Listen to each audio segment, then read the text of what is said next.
शिवाजी महाराज को शेर कहते हैं और शेर के बच्चे को छावा।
छत्रपती शिवाजी महाराज आणि छत्रपती संभाजी महाराज यांची शेवटची भेट ज्या ठिकाणी झाली त्या मसूद मालेगावचे सुपुत्र असणारे सागर सर यांच्या संकल्पनेतून या ठिकाणी शिवशंभू व्यसनमुक्ती केंद्र कार्यरत झालं।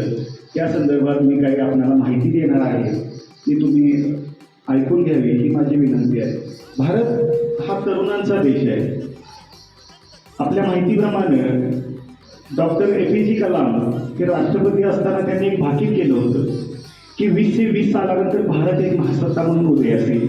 याचं कारण असं होतं की तरुणांची संख्या जी आहे ती तरुणांची संख्या भारतामध्ये इतर देशांच्या तुलनेमध्ये जास्त असते आणि पर्यायानं ती काम करणारी संख्या देशाच्या अर्थव्यवस्थेला हातभार लावेल अशी त्यांची धारणा होती। पण दुर्दैवानं काही व्यसनांमुळे असेल, काही संगतींमुळे असेल, या गोष्टीला थोडासा तडा जातोय असं ज्यावेळी काही जणांच्या, काही समाजसेवकांच्या, काही थोर व्यक्तींच्या डोक्यात आलं त्यावेळी या व्यसनातून मुक्त होण्यासाठी त्यांनी समुपदेशन केंद्र असेल किंवा वेगवेगळ्या प्रकारच्या संस्था असतील त्या संस्था चालू केल्या। त्याचमध्ये आपल्या सागर देसाई सर यांनी सुद्धा ज्या शिवशंभूंच्या गावामध्ये त्यांचा जन्म झाला त्या गावाला, त्या शिवशंभूंना स्मरून एक चांगलं कार्य करण्याचं काम हाती घेतलं आणि त्या संकल्पनेतून समर्थ सोशल फाउंडेशन संचलित किंवा त्यांच्या संयुक्त विद्यमाने शिवशंभू व्यसनमुक्ती केंद्र हे साधारणपणे 20/12/2019 रोजी त्यांनी स्थापन केलं। सुरुवात जर आपण पाहिलं तर कुठल्याही गोष्टीची सुरुवात, आता मी तुम्हाला उदाहरण देतो की आपण आज ज्या छत्रपती संभाजी महाराजांची जयंती साजरी करत आहोत, साधारणपणे त्यांचा जन्म जर आपण पाहिला तर 14 मे 1957 साली त्यांचा जन्म झाला। पण लहानपणापासूनच एखादा आपण म्हणतो ना की लहान मुलाचे पाय पाळण्यात दिसतात, त्याचप्रमाणे ज्यावेळी मिर्झाराजे जयसिंग हे स्वारी करून त्या ठिकाणी आले छत्रपती शिवाजी महाराजांच्यावर, त्याच वेळी झालेल्या तहांमध्ये छत्रपती संभाजी महाराज आणि मिर्झाराजे यांच्यामध्ये बुद्धिबळाचा एक सारीपाट रंगला। माझ्या माहितीप्रमाणे त्या बुद्धिबळाच्या सारीपाठामध्ये मिर्झाराजे जयसिंग यांना छत्रपती संभाजी महाराजांनी लहान वयातच बुद्धिबळाच्या खेळामध्ये चितपट केलं। त्यावेळी त्यांचं सेनापती तिथं दिलेर खान औरंगजेबाचा होता, त्यांनी म्हटले की तुम्हाला त्याबद्दल काय पाहिजे, तर त्याने एक छोटंसं मागणं मागितलं। ज्या पद्धतीनं शिवशंभू केंद्र स्थापन झालं, सुरुवात जशी एका दोघापासून झाली असं माझ्या माहितीप्रमाणे मला माहिती आहे, तर त्याचप्रमाणे त्यांनी बुद्धिबळाच्या 64 घरांचा हिशोब मांडला। ज्यावेळी सुरुवातीला त्यांनी एका घरामध्ये एक दाना, धान्याचा एक दाना द्या दुसऱ्या घरामध्ये 2 द्या, तिसऱ्या घरामध्ये 4 द्या, चौथ्या घरामध्ये 8 द्या, 5व्या घरामध्ये 16 द्या. अशा प्रमाणे जवळपास 64 घरांचा हिशोब ज्यावेळी त्यांनी दिलेर खानाला आणि मिर्झा यांना सांगितला, अगदी लहान वयात, तर त्यावेळी दिलेर खानाला त्यांनी सांगितलं की तुमच्या संपूर्ण मुघल सल्तनताच्या गाड्या कमी पडल्या तरी चालतील, आम्ही गाड्या पाठवून देतो आणि आम्हाला तेवढं धान्य द्या, आम्हाला कुठल्याही प्रकारचं सोनं नाणं मोती नको. त्याचप्रमाणे शिवशंभू केंद्राची सुरुवात 1-2-3 केलेल्या सरांनी आज बघता बघता ते शिखर जे आहे ते पादाक्रांत करायला सुरुवात केली आहे. सुरुवात आहे, थोडी वर्ष झाल्यात, आणखी थोड्या वर्षानंतर हे एक आवाढव्य असं संकुल तुम्हाला पाहायला मिळेल. अशीच आपण सगळ्यांनी काय करायला पाहिजे, परमेश्वर चरणी प्रार्थना करायला पाहिजे, कारण हे एक चांगलं काम आहे, एक चांगल्या कुटुंबाला सावरायचं काम आहे. एखादं सगळेच काय अनावधानानं काही जण व्यसनामध्ये जातात, काही जण संगतीमुळे जातात, काही जण काही प्रॉब्लेम्समुळे जातात. या सगळ्या प्रॉब्लेमचं सोल्युशन या ठिकाणी सरांच्या माध्यमातून किंवा या संस्थेच्या सर्व स्टाफच्या माध्यमातून आपल्याला मिळतं. तेच आपल्याला भविष्यामध्ये करायचं आहे. आज जर संभाजी महाराजांच्या बद्दल बोलायचं म्हटलं तर आयुष्यामध्ये एकही लढाई न हारलेले असे राजे आपल्याला मिळाले. पण जसं म्हणतो आपण की मराठी समाजाला हा भावकीचा श्राप असतो किंवा नातेवाईकांचा श्राप असतो, त्याच पद्धतीनं जर आपण पाहिलं, छत्रपती संभाजी महाराजांनी अनेक लढाया केल्या, अनेक ठिकाणी त्यांनी आपलं कर्तृत्व दाखवलं, पण शेवटी त्यांच्या मेव्हण्यांच्यामुळं, त्यांच्या मेव्हण्यांनी केलेल्या फितुरीमुळं त्यांना काय झालं, त्यांना जेरबंद व्हावं लागलं. पण अशा वेळी सुद्धा त्यांचा मित्र असणारे कवी कलश जे आहेत ते कवी कलश सुद्धा शेवटपर्यंत, त्यांच्या मरणाच्या श्वासांपर्यंत त्यांच्या सोबत राहिले. आयुष्य खूप कमी मिळालं, पण त्या कमी मिळालेल्या आयुष्यात सुद्धा संधीचं सोनं करायचं काम छत्रपती संभाजी महाराजांनी केलं. ज्या स्वराज्याचा पाया छत्रपती शिवाजी महाराजांनी रचला, त्याच छत्रपती शिवाजी महाराजांचा वारसा आणि वसा पुढे चालवत छत्रपती संभाजी महाराज यांनी त्याच्यावर अनेक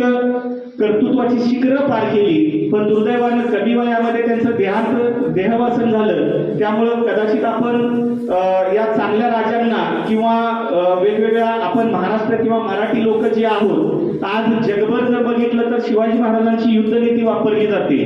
तर या युद्धनीतीला आपण पुढे जाऊया, व्यसनांमधून मुक्त होऊया आणि एक सक्षम भारत आणि समग्र भारत बनवूया.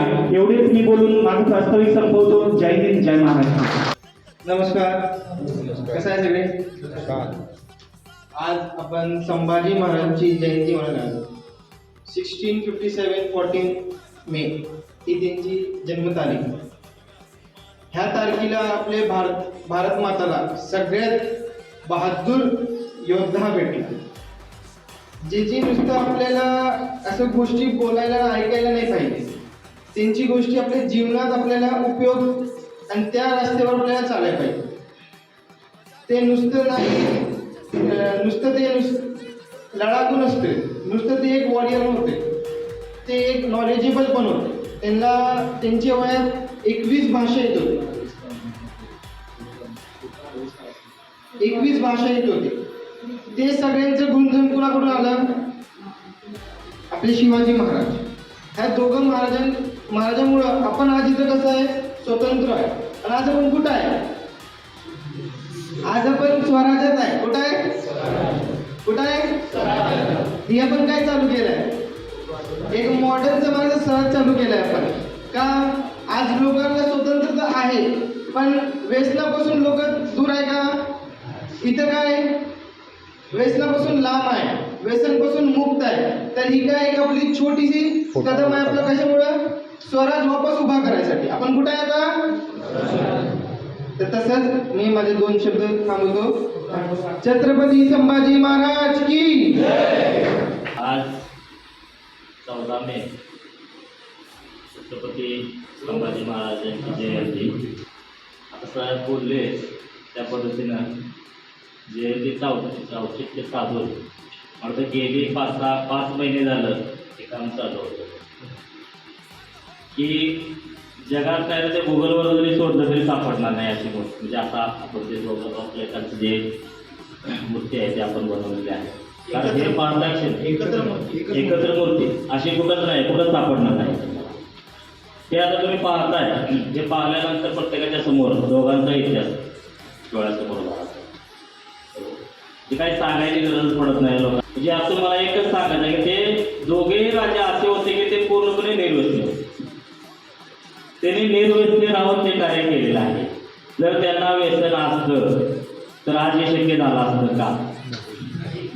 मला एकच सांगायचं आहे याच्यातून की तुम्ही इथून बाहेर पडत असताना पूर्णपणे निर्व्यसनी होऊन जो काही तुमचा बाहेरचा जो काही काळ असेल किंवा कालावधी जे काही तुम्ही पुढचं आयुष्य जगणार आहे ते तुम्ही पूर्णपणे निर्व्यसनी होऊन इथून बाहेर पडून जगावं अशीच मी ईश्वरचरणी प्रार्थना करतो आणि माझे 2 शब्द थांबवतो. छत्रपती संभाजी महाराज की छत्रपती शिवाजी महाराज की छत्रपती शिवशंभू की. आज सर्वप्रथम 14 मे छत्रपती संभाजी महाराजांच्या जयंतीनिमित्त आपल्या सर्वांना मी शुभेच्छा देतो. 14 मे 1657 साली पुरंदर किल्ल्यावरती या शिवरत्नाचा जन्म झाला.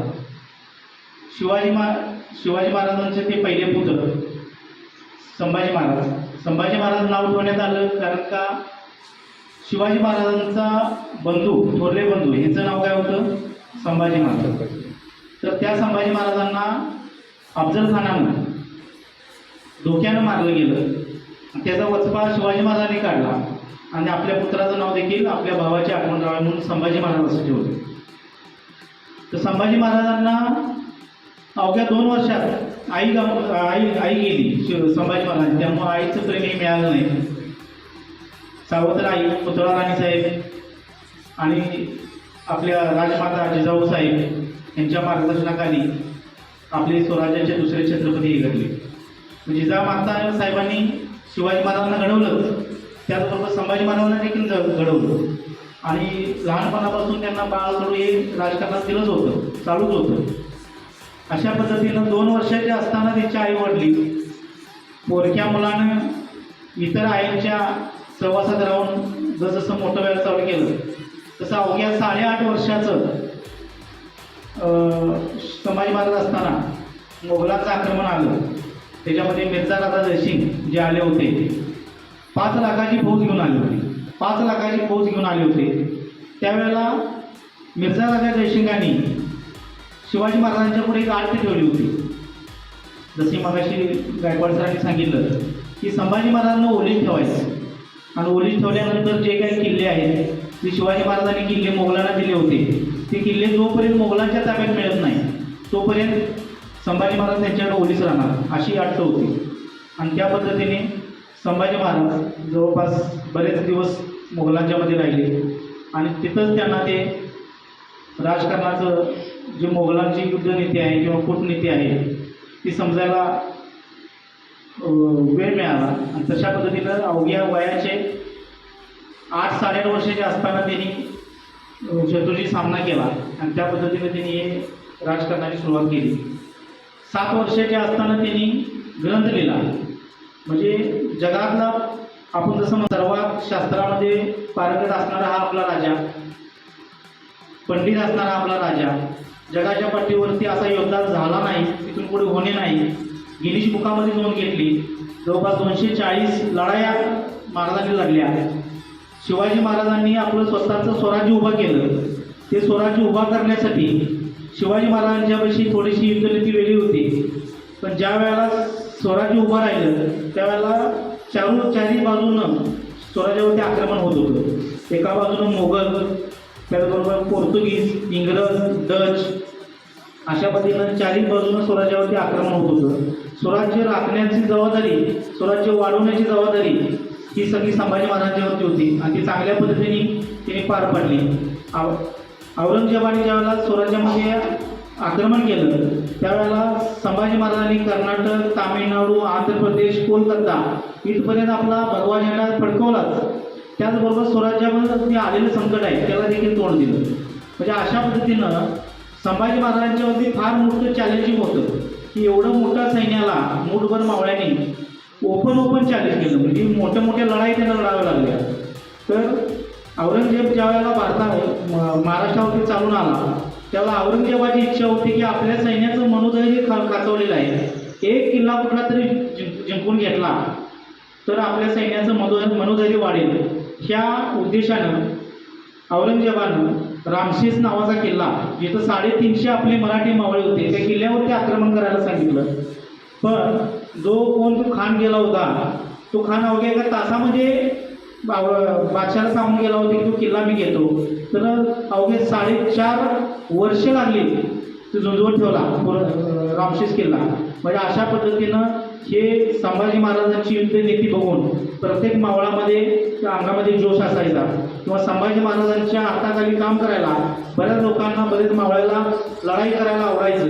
पण मंत्रिमंडळामध्ये असणारे काही विरोधक किंवा काही विरोध मंत्री यांच्या कूटनीतीमुळे किंवा स्वतःच्या स्वार्थामुळे संभाजी महाराजांना बऱ्याच वेळा धोका झाला.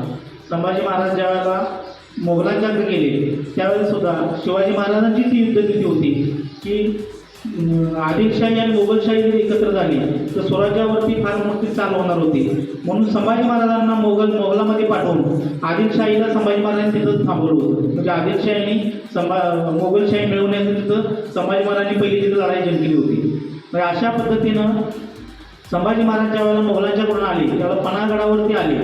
पन्हाळगडावर आल्यानंतर पुत्राला भेटण्यासाठी छत्रपती शिवाजी महाराज रायगडावरून आपल्या पन्हाळगडावरती आले. आणि पन्हाळगडावरती शिवाजी महाराज ज्यावेळेला आले त्यावेळेला संभाजी महाराज आमचे पन्हाळगडाच्या पायथ्याशी असणारे मसूदमाली गावामध्ये भवानी मातेची आरतीसाठी आले होते. आणि त्यावेळेला पुत्र आपला संभाजी महाराज पन्हाळगडावरती नाही म्हटल्यानंतर कुठे गेले तर मसूदमाली गावात गेले. तर त्यांना पुत्रप्रेम राहत नव्हतं, म्हणून ते परत भेटण्यासाठी मालेगावामध्ये आले. आणि त्या मालेगावामध्ये महाराष्ट्राच्या 2 छत्रपतींची शेवटची भेट झाली. हा आमच्या गावचा इतिहास आहे. आणि तो इतिहास जपण्यासाठी, या 2 राजांचं नाव राखण्यासाठी आपण हे व्यसनमुक्ती केंद्राला नाव शिवशंभू असं ठेवण्यात आलं. आता आपण वृद्धाश्रम देखील चालू केलेला आहे, त्याला आपण शिवशंभू वृद्धाश्रम चालू केलेला आहे, नाव ठेवलेलं आहे. आपण जो पुढला प्रोजेक्ट चालू करायचा आहे शिवशंभू अनाथाश्रम.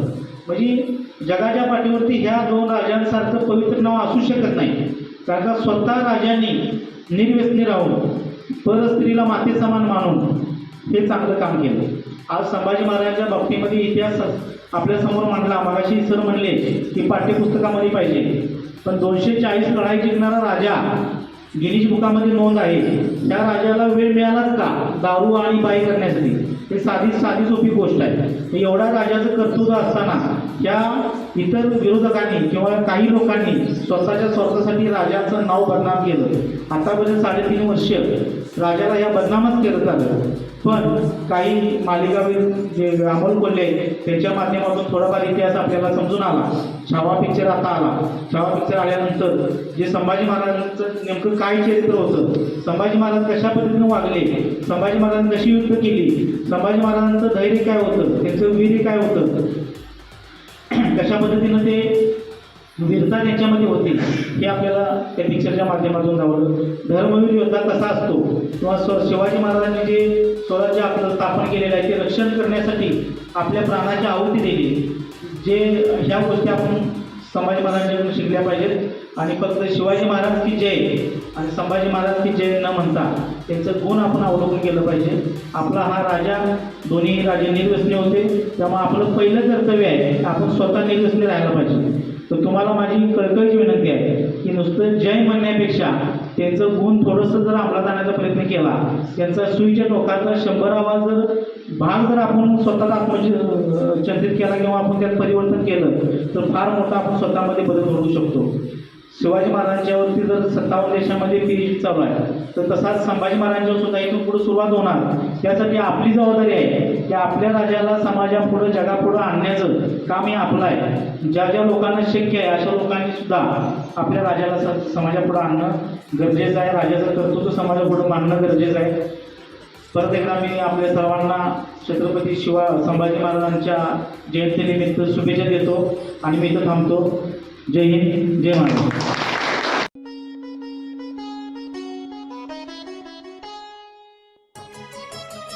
धन्यवाद. हा व्हिडिओ आवडला असल्यास लाईक करा, शेअर करा आणि चॅनलला सबस्क्राईब करा. पुढील व्हिडिओमध्ये भेटूया.